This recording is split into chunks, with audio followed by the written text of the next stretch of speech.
कर दी है।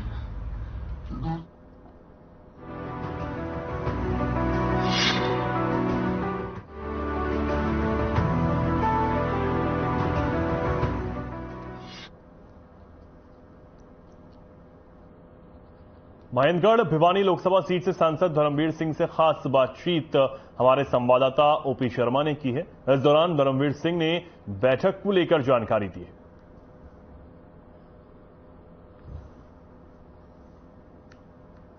चुनाव को लेकर बीजेपी ने तैयारियां शुरू कर दी हैं। साल 2019 के चुनाव में बीजेपी ने 10 की 10 सीटों पर कब्जा किया था। एक बार फिर उसी इतिहास को दोहराने के लिए बीजेपी कहीं ना कहीं दिखाई दे रही है। आज चंडीगढ़ में मुख्यमंत्री की अध्यक्षता में जो भिवानी महेंद्रगढ़ लोकसभा सीट की जो है योजनाओं की समीक्षा की बैठक हुई है। इसी बैठक में जो स्थानीय सांसद धर्मवीर सिंह है उन्होंने भी शिरकत की थी। उनसे बात करते हैं कि बैठक में बेसिकली किन मुद्दों के ऊपर ज्यादा चर्चा हुई। सर, चुनाव के लिए कोई मीटिंग नहीं हुई, ना चर्चा हुई, केवल और केवल नहीं, ये केवल एफिशिएंसी के लिए कि प्रदेश की सरकार के जितने विभाग हैं, ग्रामीण क्षेत्र से लेकर शहरी क्षेत्र तक प्रदेश के सभी डिपार्टमेंट अच्छी प्रकार से वो काम समय सीमा पर कर दें। चाहे वो सड़क है, बिजली है, पानी है, शिक्षा है, चिकित्सा है, उनके लिए एक मीटिंग थी ताकि लोगों से भी पूछा जाए कोई ऐसा काम बताओ जो काम ठीक नहीं हो रहा और जिसकी तेजी कम हो,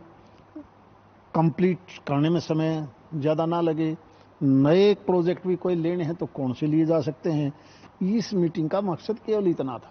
किन प्रोजेक्ट्स पे मुख्यतः चर्चा हुई? कोई पेंडिंग हो सर? ऐसा चाहे वो सड़क हो, आपकी बिजली की हो, कोई भी हो, एजुकेशन की हो, डिस्ट्रिक्ट हेडक्वार्टर पर कोई ऐसी संस्था हो एजुकेशन या हेल्थ से जुड़ी हुई, ये सारी की सारी चीज़ें समय पर पूरी कैसे करनी है और गांव का विकास में कहाँ अड़चन है, कौन सा पूरा करना है, शहर में ज़्यादातर किस प्रकार की समस्याएं हैं, उनको हमने कैसे कैसे हल करना है, यही समस्याएं के लिए आज की मीटिंग थी।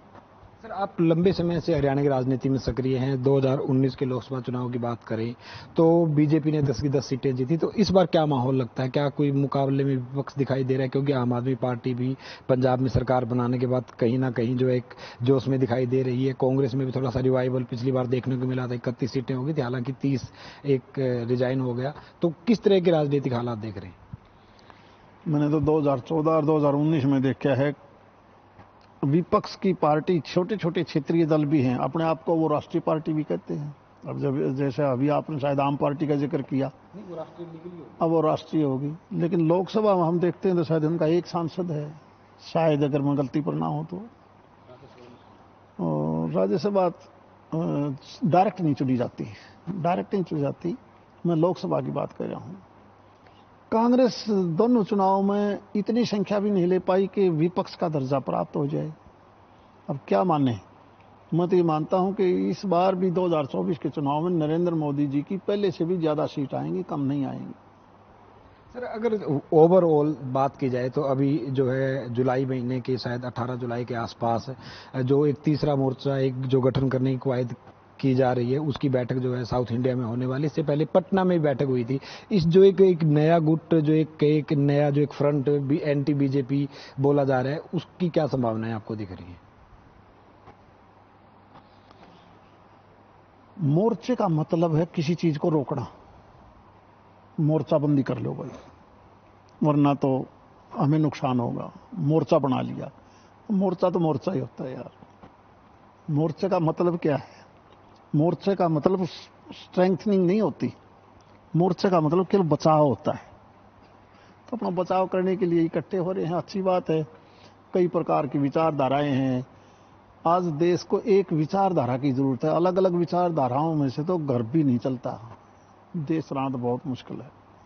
सर, अगर हरियाणा की बात करें तो हरियाणा में कुछ एक सरकार की योजनाएं हैं जो लंबे समय से कहीं ना कहीं जो विपक्ष के निशाने पर ही हैं। परिवार पहचान पत्र है, जो सक्षम योजना है, या इसके अलावा बाकी जितने भी मुद्दे हैं, पेंशन बंद होने की बात है, स्कॉलरशिप बंद होने की बात है, इनको लेकर विपक्ष कहीं ना कहीं हमलावर है। लोग भी वाकई में काफी परेशान है। परिवार पहचान पत्र, प्रॉपर्टी ID वगैरह में सुधार करवाने को लेकर कुछ रोहतक इसके आसपास के इलाकों में अभी भी मुआवजे की जो किसानों की एक समस्या पेंडिंग है। तो इन मुद्दों को आप किस तरीके से देखते हैं, इन योजनाओं को?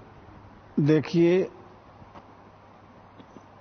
ये देश बड़ा तेजी से आगे बढ़ रहा है माननीय प्रधानमंत्री जी की सोच है कि 2047 तक हमने विकसित देश की श्रेणी में लेके आना है भारतवर्ष को। पुराना समय था, टेलीफोन मिलाते थे तो भी कहते थे लाइन मिला दे भाई फलानी जगह। अब मोबाइल का जमाना आ गया।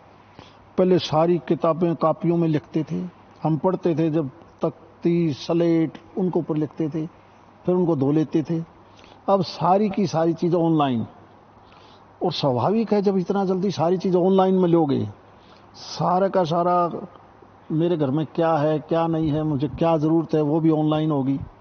हम तेजी से एक संगठित तौर पर आगे बढ़ना चाहते हैं और उसमें कहीं ना कहीं अड़चनें आती हैं। ये सही बात है कि जो काम हमने 10 साल में करना चाहिए था, हम माननीय मुख्यमंत्री जी ने एक सोच दी है कि हम 1 साल में पूरा कर लें, और वो अभी तक कहीं ना कहीं अड़चनें पैदा हो जाती हैं। अरे इतना 1 साल में याद नहीं होगा, इसको धीरे धीरे कर लो। केवल ये अड़चन है, बाकी उनकी सोच सही है, बिल्कुल क्लियर कि हमने सारी चीज ऑनलाइन, सारी की सारी ऑनलाइन करनी है। इस हिसाब से हम चलें। सर, एक अन्य बात करें तो हरियाणा में बीजेपी जेजेपी गठबंधन की सरकार है और बीजेपी के कुछ नेता चौधरी वीरेंद्र सिंह हो, पूर्व वित्त मंत्री कैप्टन अभिमन्यु सिंह और कुछ एक और नेताओं की अगर हम बात करें तो वो कहीं ना कहीं कह रहे हैं अगले चुनाव में गठबंधन नहीं होना चाहिए। आपको लगता है कि कहीं ना कहीं एक एनडीए का कुनबा जो छोटा हो रहा है उसको लेकर नुकसानदायक साबित हो सकता है, या वाकई में ही गठबंधन नहीं होना चाहिए? ये हाईकमांड का फैसला है, मैं इसके बारे में कुछ नहीं कह सकता। 40 साल से आप हरियाणा की राजनीति में हैं। मैं इसलिए नहीं कह सकता, मैं तो चौधरी देवलाल की उपज हूँ भाई, मैं नहीं कहता ये चीजें। अच्छा सर, आपके भी जो चुनाव लड़ने को लेकर अलग तरह की खबरें आती हैं, कहते हैं कि आप विधानसभा जाएंगे, और इसमें कितनी सच्चाई है? क्या कोई ये किसी की बड़ा बड़ी बात लगती है मुझे? मैं केवल 2 बार, क्योंकि मैं 4 बार विधानसभा हरियाणा प्रदेश में रह लिया, 4 बार विधानसभा में, 2 बार तो शाम से, 1 बार डा और 1 बार सोमना से। मैं लगभग 9 साढ़े 9 साल हो गए लोकसभा में। अब मैं लोकसभा लड़ूंगा, लोकसभा ही मेरे को पार्टी का भी आदेश लोकसभा का है, विधानसभा में बिल्कुल नहीं लड़ना चाहता।